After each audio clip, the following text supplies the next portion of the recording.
Oi, sejam muito bem-vindos. Meu nome é Juliana Romera e hoje eu vou falar um pouquinho sobre a história de Rama. Hoje, dia 2 de abril de 2020, a gente considera o dia do nascimento de Rama.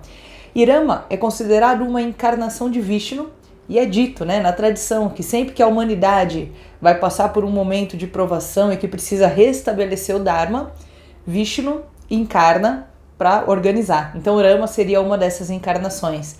E toda essa história é contada num épico chamado Ramayana, que eu vou dar um resumo dele para vocês.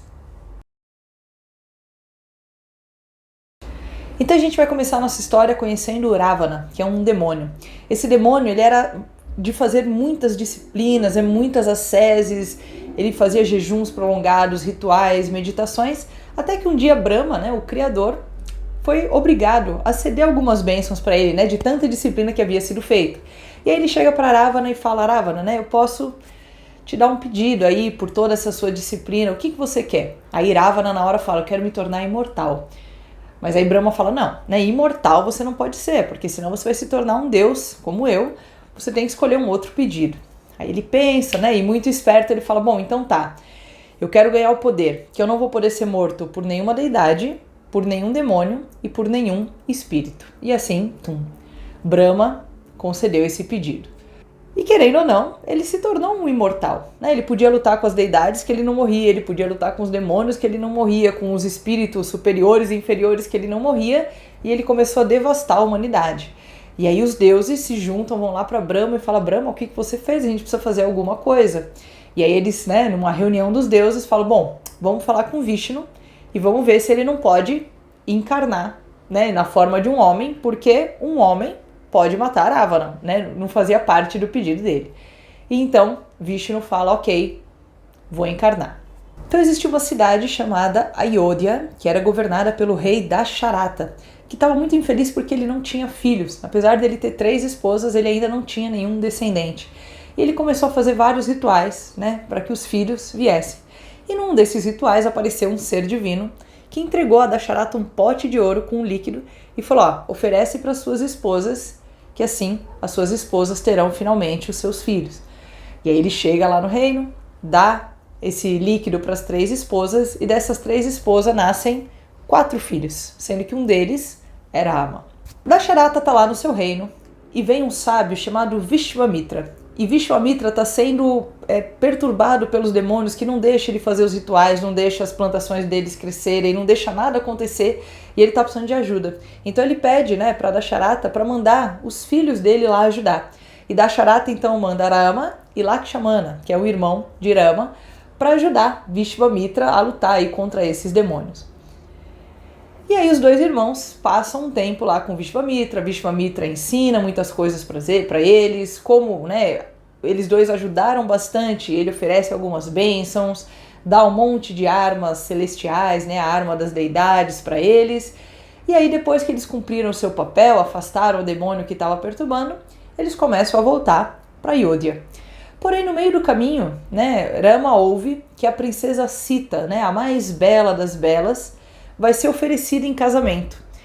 E vai casar com ela aquele homem que conseguir entortar o arco de Shiva, que está lá na cidade. Então Rama fala: não posso perder. Foi lá na cidade, viu Sita. Na hora que ele chega, Janaka, que é o rei, já fica todo encantado, porque Rama é lindo, ele brilha, ele tem uma força, ele tem um vigor. Janaka já gostou. Mas aí fala: bom, mas você precisa conseguir entortar o arco. E ele vai, sem nenhum esforço, entorta o arco e então leva a Sita, como sua esposa. Então voltam Rama, Lakshmana e Sita para Ayodhya. Quando seus filhos voltam, Dasharata fica muito feliz e Dasharata toma uma decisão. Ele fala: bom, já estou muito velho para governar, eu preciso que meus filhos já comecem a tomar conta do reino. Então eu vou nomear Rama como meu corregente. Eu ainda sou o rei, mas Rama já vai começar a tomar aí as rédeas da cidade. E aí a cidade fica toda feliz, Afinal, Rama era querido por todos, Ele era a encarnação do Dharma, suas ações eram perfeitas, ele era perfeito, lindo, brilhante, jovem, Todo mundo tinha um amor por Rama muito grande. Porém, uma das esposas, que não é a mãe de Rama, fica meio: poxa, por que Rama? Por que não meu filho Bharata, E aí ela vai pro quarto e a empregada dela, né, a serva dela, começa a perturbar. Onde já se viu colocar Rama? O seu filho é que tinha que estar lá. Por que que ele escolheu? Ele prefere, não sei o que, não sei o que, não sei o que lá. E foi instalando aquela inveja, né, dentro da mãe, que fala assim, não, eu preciso fazer uma coisa. Meu filho é que tem que ser esse corregente, porque meu filho é que tem que ser o rei daqui a um tempo. E aí ela vai lá no quarto e começa a chorar, e o rei da charata vê ela chorando no quarto. E chega perto dela, né, o que aconteceu? Aí ela fala assim, lembra da charata, naquela guerra que a gente tava, que eu tava com você, quando a sua carruagem começou a perder uma roda, e eu coloquei o meu dedo no lugar da roda para que a gente pudesse fugir e salvei a sua vida? Ele lembra. Então lembra que você naquela época falou que eu poderia fazer 2 pedidos para você, mas na época eu não tinha nada para pedir, mas eu acho que agora chegou o momento. Aí ele, claro, minha querida esposa, é só você pedir as 2 coisas, tatastu, será feito. Aí ela fala, bom, primeira coisa, eu quero que ao invés de Rama, Bharata é que seja o corregente. Tá bom. E o segundo pedido, eu quero que Rama fique exilado na floresta por 14 anos. Aí da charata não tem o que fazer, afinal ele tinha prometido esses 2 pedidos. Ele chama Rama e fala, ó, seguinte, né? Vou ter que te mandar para o exílio por 14 anos e vou coroar Bharata, né, como meu sucessor. E Rama, né, como ele era a encarnação do Dharma, tudo aquilo que tinha que ser feito, ele fazia, né? A palavra do pai era a palavra do pai. O pai falou, tá falado, eu vou cumprir. E aí Lakshmana e Sita resolvem que vão com ele para o exílio. E vão. O Bharata, né, esse filho que virou o corregente, ele não estava na cidade na época, né? Ele tinha ido passear, fazer outras coisas em outros reinos. Então, o rei da charata continua lá no reino e os outros 3 vão para o exílio, né? Vão passar esses 14 anos na floresta. Passa um tempinho, Bharata chega e descobre o que a mãe fez e fica louco, porque ele também era um devoto de Rama, ele também achava que Rama é que tinha que governar. E ele fala, como assim, mãe? Né? Não é possível, não tem nada a ver, não tem que ser eu, não sei o que, não sei o que, não sei o que lá. Aí ele fica contra a mãe, mas ele assume lá o papel do pai e em pouquíssimo tempo Dasharata morre de desgosto, né? De ver o filho que não queria governar governando, de ver o filho que devia estar governando no exílio, e aí ele morre de desgosto. E Bharata então vira o rei. Enquanto isso, Rama, Lakshmana e Sita, né, atravessam o Ganges e encontram um lugar lindo. Tem todas as flores, tem todos os frutos, a grama é verde, as árvores têm sombra, enfim, eles encontram um paraíso na terra e eles resolvem estabelecer ali, né, o seu lugar, o seu exílio. E nesse lugar, Rama conhece Jayatu, que é um rei urubu, e eles ficam muito amigos, né? O rei urubu é forte, é amigo, é vistoso, então ele acaba morando junto com eles ali nesse exílio. Estão os 3 lá no exílio, construindo, né, uma casinha, cozinhando, caçando, quando vem Bharata, desesperado. Fala, Rama, você tem que voltar, onde já se viu aquilo que minha mãe fez, não tem cabimento nenhum, o rei morreu e eu sou o rei, mas eu não tinha que ser o rei, quem tem que ser o rei é você, por favor, Rama, volta. Porém, Rama, ele vai cumprir as palavras do pai. Ele falou, olha, eu não posso voltar, né? Meu pai me falou para ficar 14 anos aqui, eu vou ficar. Volta e governa. E aí Bharata então pede as sandálias de Rama. E aí ele pega as sandálias de Rama, volta para Ayodhya, volta para a cidade. No lugar do trono, ele coloca as sandálias de Rama e ele vira o corregente de Rama, né? Ele é o porta-voz de Rama. Na verdade, o rei é Rama, ele só está governando por esses 14 anos. E ele prometeu que se nesses 14 anos Rama não voltasse, ele iria se matar, porque não tinha sentido, ele não nasceu para ser o rei. Ainda mais sobre essas circunstâncias, né, de enganações. Surpanaka, a irmã de Ravana, o demônio, avista Rama e fica encantada por ele, né? Rama era realmente uma coisa, né, de outro mundo. E aí ela desce e ela quer seduzir Rama. Só que Rama fala assim, não posso, né? Eu sou totalmente apaixonado e sou da minha mulher, não sou totalmente fiel comigo, você não vai ter vez. Por que você não tenta meu irmão Lakshmana? Ela vai até Lakshmana, que nega também, fala, não, né? A minha tarefa nesse mundo hoje é cuidar do meu irmão e de Sita, eu não quero ninguém. E aí ela fica furiosa, né? Arma toda uma guerra, volta para Ravana, e Ravana fica louco sabendo que a irmã foi descartada pelos homens. e faz uma promessa que vai matar Rama, né? Vai caçar Rama. E aí eles começam a armar um plano para isso. Ravana então pede a um demônio amigo dele, fala assim, ó, seguinte, você vai assumir a forma de um servo dourado e vai descer. Sita não vai resistir a você. Afinal, você é um servo dourado, existe coisa mais bonitinha? Então vai lá, Sita vai querer. E aí você armam todo o plano, tá bom. E aí então esse demônio vem todo bonito, como um servo dourado e aparece. Sita quando vê fica louca, fala, eu quero. Rama, compra pra mim, né? Rama, pega pra mim, eu quero esse servo. Aí Rama hesita, mas fala, tudo bem, Lakshmana, cuida dela enquanto eu vou atrás desse servo. O servo sai correndo, Rama sai correndo também.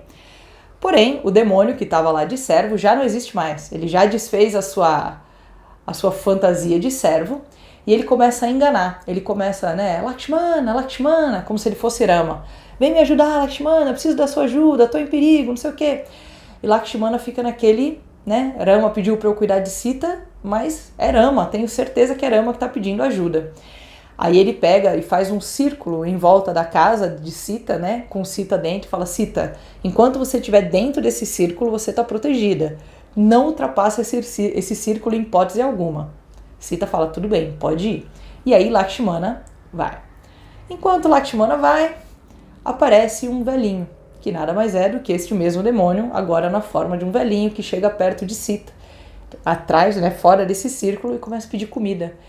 Por favor, jovem donzela, estou morrendo de fome. E ela fala, mas desculpa, eu não posso passar, mas por favor, você vai negar comida a um velho, não sei o que, não sei o que lá. E Sita se comove, ultrapassa a barreira e é raptada pelos demônios. Nesse caminho, Jayatu, o urubu, avista. Ele tenta voar para salvar, mas Ravana corta as asas, ele cai e não consegue salvar Sita, ele só vê Sita sendo levada embora. E aí, os dois irmãos, né, não conseguiram achar o servo dourado, estão voltando e encontram Jayatu caído, sem as asas, e Jayatu conta, fala, Ravana sequestrou Sita e eles foram para o sul. É tudo que eu vi, eu não consegui salvar. Rama e Lakshmana então começam a procurar desesperadamente para um lado, para o outro, até que eles encontram Varana, né, que é o reino dos macacos. E ele encontra Sugriva, né, que é o rei lá dos macacos, e pede ajuda. Sugriva fala, não, beleza, né, vamos ajudar, mandar o exército para todos os lados, não sei o que lá, e nada de encontrar. Até que aparece o irmão de Jayatu, né, o outro urubu. E os dois irmãos, né, Jayatu era forte, vistoso, poderoso, enquanto o irmão, ele não tinha esse vigor todo, porém ele tinha uma visão muito boa. E aí esse urubu sobe e vê Sita lá no sul da Índia, né, sendo levada lá para o sul, para o mais extremo sul. Então, todos os exércitos, né, vão na direção do sul. Um desses exércitos tem Hanuman como seu general. E quando eles chegam lá no sul da Índia, na beirinha, né, eles veem que Sita está mais longe. Porém, tem um oceano separando a Índia do Sri Lanka, aonde Sita está. E aí eles falam, e agora, né, como é que eu vou atravessar esse oceano? Mas Hanuman era o discípulo perfeito. Ele recebeu a missão de encontrar Sita, ele vai encontrar Sita.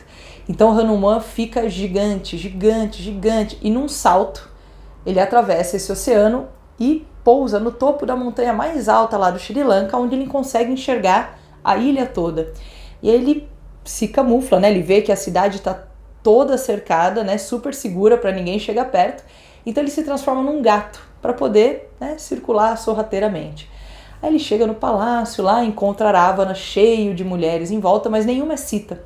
Aí ele continua até que ele encontra Sita. Vai chegando perto de Sita e aí ele se transforma num macaco bem pequenininho para poder conversar com Sita. E fala, Sita, né, Rama me chamou, tô aqui o anel de Rama, né, como símbolo de que eu venho em nome dele, né, e Sita entende que aquele anel é de Rama mesmo e fala, vamos comigo, eu consigo pular. E Sita fala, não, tem que vir Rama para me salvar, eu não posso ir com você. Você fala para Rama vir. Tó o meu anel para provar para ele que você me encontrou e dá um jeito deles virem para cá. Hanuman então volta para a Índia e conta para Rama, fala, encontrei, ela tá bem, porém, né, eu não sei o que fazer. Ela não quis vir comigo, você tem que ir, a gente agora tem que pensar como atravessar isso, porque o Ravana falou, na hora que eu tava indo embora, a Ravana chegou perto dela e falou, se em 2 semanas você não for minha, eu vou cortar você e comer no café da manhã. Então, eles tinham um período ali, 2 semanas para poder encontrar Sita. E aí Rama senta na beira lá do oceano e começa a meditar, fazer suas disciplinas, meditar. E ele passa 13 anos sem comer, só meditando, buscando, né, alguma solução. E aí do lago, do oceano, surge Varuna, uma deidade.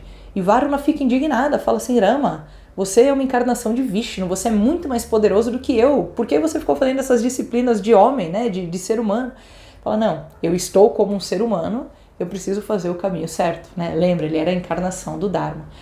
E ele fala, eu preciso de uma ajuda, eu preciso que você me ajude a ultrapassar esse oceano, eu não sei mais o que fazer.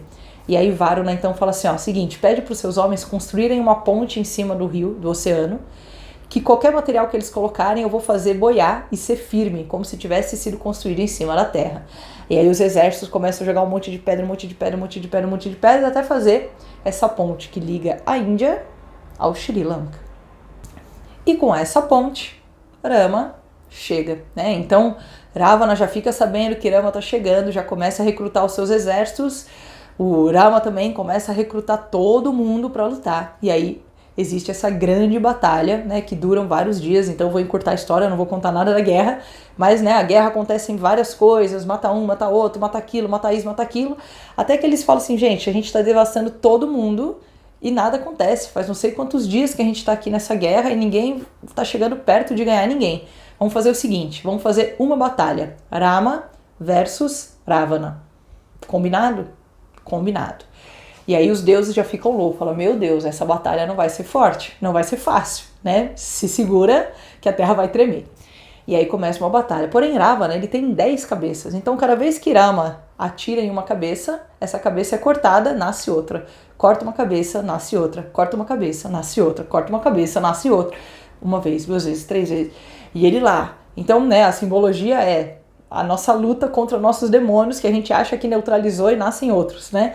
E aí ele fica naquilo, até uma hora ele fala assim, não adianta. Deu pra mim, né? Ele senta e fala assim, pode me matar, que deu pra mim.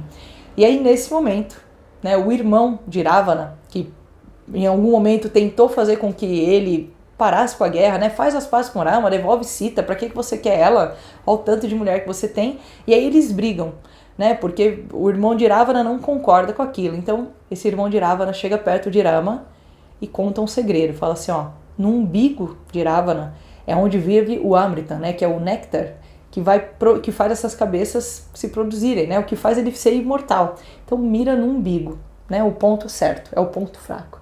E aí Rama, então, bem no umbigo, e Ravana morre. E aí eles todos, né, festejam o fim aí da guerra. Rama ganhou, Rama ganhou, Sita fica feliz da vida, chega perto de Rama e Rama fala, ó, Sita, infelizmente, você morou com outro homem, eu fiz o meu dever de te buscar, né, porque você foi raptada por minha causa, mas a gente não pode ficar junto. E aí todo mundo, como assim? Ele é, né, pensem nisso, né, uma coisa de tradição, né, ela foi de outro homem, ela não pode ser minha. Ela, não, mas nunca ele me tocou, nunca chegou nem perto, né, a minha pureza continua. Ele, não dá. Mas tudo bem, vamos voltar para Ayodhya. Voltam todos lá para Ayodhya. E aí Sita pensa e fala assim, ó, se não é pra ficar com você, eu prefiro morrer. Constrói uma pira, né, de fogo e eu vou me matar. É melhor morrer do que não ficar com você. E Rama nem hesita. A cidade toda, como assim? Você vai deixar Sita morrer, mas Rama tá lá impassível. E aí Sita começa a entrar no fogo. Quando ela entra no fogo, o fogo não queima ela, que prova a pureza. E aí então Rama pede para ela voltar. Pede as bênçãos, né, e Sita entende a atitude de Rama, e aí volta toda a normalidade, Rama assume o trono, os irmãos ajudam ele a governar, o reino é perfeito, todo mundo é perfeito. Essa história de Sita, né, existe uma linha que fala isso, né, que a hora que ela não queimou no fogo, Rama percebeu que ela realmente não era impura e aceita ela de volta, e algumas outras linhas dizem que na hora que aquele servo dourado apareceu, o Agni, né, o deus do fogo, foi lá e trocou. Ele pegou Sita e colocou uma Sita imaginária, né? Então, na verdade, Sita estava sempre segura e só estava essa outra Sita, né, fingindo ser Sita. Então, nessa hora do fogo, na verdade, existe só uma troca. né, o fogo devolve a Sita verdadeira e pega a Sita ilusória. Mas, né, uma tem um caráter um pouquinho talvez mais religioso, o outro um caráter mais, né, épico aí da história, mas a ideia é essa, né, provar que Sita era pura e que podia ter Rama como seu marido, certo? Então é isso, né? Este é Rama, a encarnação do Dharma e a sua história, né? A sua jornada. Ramayana significa, né, a jornada de Rama, o caminho de Rama. Espero que vocês tenham gostado e com as bênçãos de Rama seguimos aqui nosso caminho do Dharma. Namastê, Hari Om, a gente se vê no próximo vídeo.